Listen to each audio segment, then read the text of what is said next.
Well, Devin Haney, welcome back to Australia. Great to have you here again. How does it feel the second time coming to Australia? You know, first off, I'm happy to be back.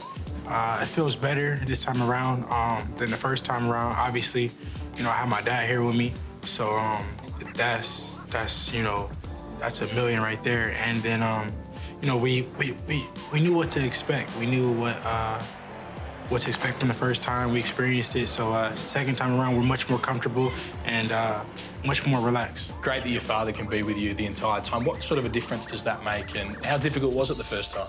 Yeah, it's definitely a confidence booster, you know, having my dad here, knowing that we can prepare, you know, the right way, 100%. Focus on our game plan, not you know, through the phone or FaceTime like we were doing before. So I will be even better this fight, having my dad with me every step of the way. Did you try and change anything about this next fight? Did you go back to the drawing board? I mean, of course, I wanted more money. I asked for more money, but I mean, that's part of the game. I'm always gonna ask for more money, but other than that, no. Did they give you any? No. Do you think that you sort of won over the Australian people with your performance a little bit in the ring against George the first time? Yeah, I mean, at the end of the day, I feel like, you know, George kind of, with the Australian people, he kind of, you know, pushed him away, and I pushed him closer, so I won over a lot of fans in Australia.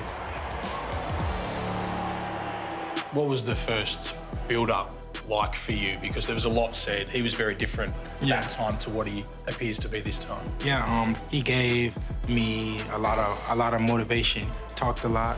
He talked his way into something that, you know, that he couldn't take. Everything he said he would do, he didn't do, and everything I said I would do, I did. George was looking ahead and, you know, looking past me, you know, thinking that it was going to be a landslide, and, you know, he was high off his Teofimo win. His head was just big, and that played a lot on what happened in the fight.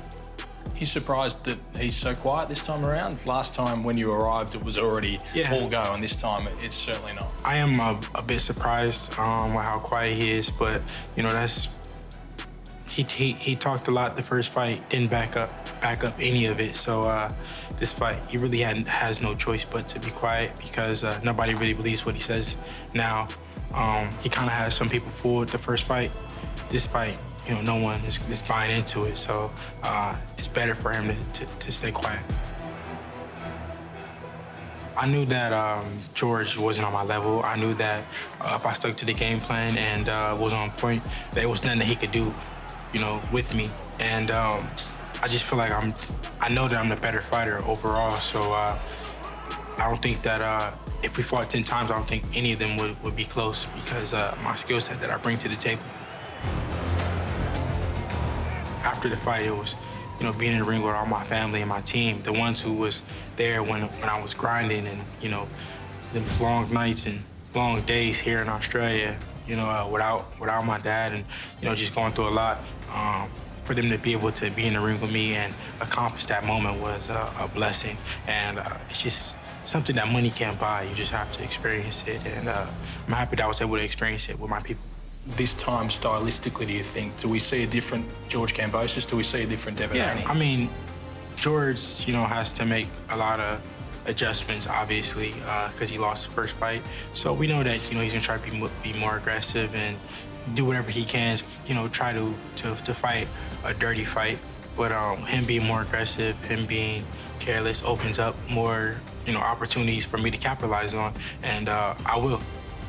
And what about a message for George Kambosos, who has been very quiet, but you would expect is about to get a little louder as we get closer to this fight? What's your message to him? Stay quiet. I'll see you on October 16th.